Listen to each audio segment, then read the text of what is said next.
The sun rose slowly over the fog-shrouded forest, its warm rays shining through the misty haze. The light illuminated the tall trees, creating an eerie atmosphere of mystery and danger. Yomiko, a young woman samurai, emerged from the shadows of the night, her eyes alert and her sword held firmly in her grip. She was on a mission, one that had taken her far from her home village and into the unknown. Yomiko had been taken from her village by a group of bandits, who had then sold her into slavery, but she had managed to escape, and now she was determined to make her way back home. As Yomiko made her way through the forest, she encountered a number of obstacles. Wild animals lurked in the shadows, and thick undergrowth made her progress slow and difficult. She also had to be wary of the bandits that still roamed the area, looking for slaves to capture and sell. But despite the danger, Yomiko pressed on. She pushed herself forward, determined to find her way home. Then, one day, she encountered something that she had not expected. In a clearing in the middle of the forest, she came face to face with her enemy. Kenshin, another samurai, had been sent by his lord to search the forest for Yomiko. He had been sent to capture her and bring her back to her village. The two of them stared at each other for a long moment, neither of them willing to make the first move. Then, suddenly, Kenshin lowered his sword and took a step forward. "Let me help you," he said. "I know this forest better than anyone else. I can take you home." Yomiko hesitated, but then she nodded her agreement. She could not deny that she needed help to make it back to her home village. Kenshin and Yomiko traveled together for many days, and something strange began to happen. Despite their different backgrounds, they slowly began to form a bond. At first, it was a friendship that was born out of necessity, but as they traveled, the friendship grew deeper and more meaningful. Eventually, the two realized that they had fallen in love. One night, they stopped to make camp. As they sat by the fire, Kenshin took Yomiko's hand in his and said, "I know I am your enemy, but I cannot help feeling something for you. I love you, Yomiko." Yomiko's heart swelled with emotion. She knew she should not feel this way for her enemy, but she could no longer deny her feelings. "I love you too," she whispered. The next morning, the two of them made their way back to Yomiko's village. Everyone was overjoyed to see her safe and sound, and the villagers welcomed Kenshin as a friend. Time passed, and the two of them were eventually married.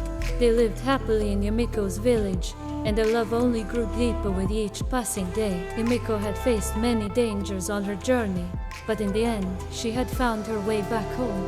She had also found love in the most unexpected of places. The misty forest was now a distant memory, but the love that she and Kenshin shared would never be forgotten. Yomiko and Kenshin eventually had a daughter, who they named Sakura. Sakura was a bright and cheerful child, who brought much joy to their small family. Yomiko and Kenshin raised Sakura with love and taught her the values of honor and courage. They wanted her to grow up with a strong sense of justice, and to be ready to face any challenge with dignity and strength. As Sakura grew older, Yomiko and Kenshin often took her out into the misty forest. They taught her to appreciate the beauty of nature, and the importance of respecting all living things. Years passed, and soon Sakura was a young woman. She was strong and brave, just like her parents, and she was determined to make a difference in the world. One day, Sakura decided to venture out into the forest on her own. She wanted to explore the area and see if she could find any clues that might lead her to the truth about her parents' past. She wandered through the misty forest, searching for clues and gathering information. Finally, she stumbled upon a hidden cave that contained an ancient scroll. On the scroll, Sakura found the story of her parents' journey. She learned of the dangers they had faced, and of the love that had grown between the two of them despite their differences. Sakura felt a deep sense of pride as she heard the story. She realized that her parents had faced many hardships on their journey, and yet they had persevered and found love in the misty forest. Sakura took the scroll home, and she and her parents shared it with the rest of the village. Everyone was amazed at the story of Yomiko and Kenshin's journey, and the courage and strength they had both shown. The story spread throughout the land, and soon people from all over the world were inspired by Yomiko and Kenshin's tale of courage, love, and honor. Even today, the story of Yomiko and Kenshin's journey lives on, a reminder of the power of love and the courage it takes to follow one's heart. Sakura eventually married a man from her village, and they had 2 children of their own.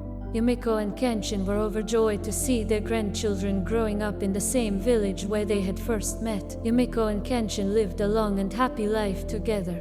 They often spent time in the misty forest, remembering the journey that had brought them together. Their story was passed down through the generations, inspiring people to follow their hearts and to never give up on their dreams. Yomiko and Kenshin's love was a reminder that even in the darkest of times, love can thrive and bring light into the world. The misty forest will always remain in Yomiko and Kenshin's memories, a place of magic and mystery where their love was born. Yomiko and Kenshin's love story became legend throughout the land, and soon people began to flock to the misty forest in search of their own magical love stories. Couples from all over the world visited the misty forest, and many of them found the love they were searching for.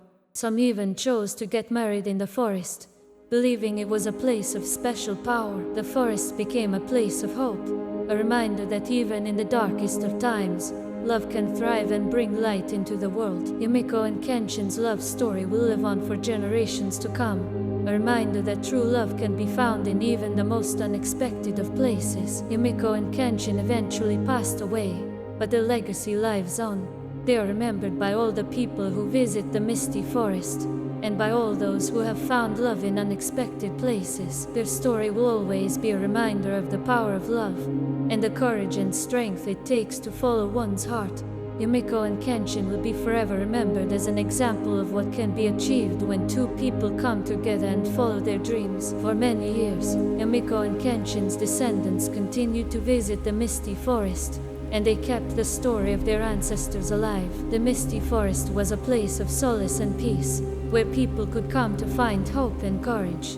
It was a place where love could be found, and where dreams could be pursued. The misty forest was a place that reminded all who visited it of the power of love, and of the courage and strength it takes to follow one's heart. It was a place that Yomiko and Kenshin will always call home. Today, Yomiko and Kenshin's story is still told by their descendants, and people from all over the world come to the misty forest to find love and courage. The misty forest is a place of mystery and wonder, and a reminder that even in the darkest of times, love can thrive and bring light into the world. Yomiko and Kenshin's story will always be remembered, a reminder of the power of true love. Every year, on the anniversary of Yomiko and Kenshin's first meeting, their descendants gather in the misty forest to celebrate their ancestors' love story. They light a fire and tell stories of their ancestors' courage and strength, and of the love that they had found in the misty forest. They tell stories of hope, and of the power of love to overcome any obstacle. The misty forest will always be a place of mystery and wonder,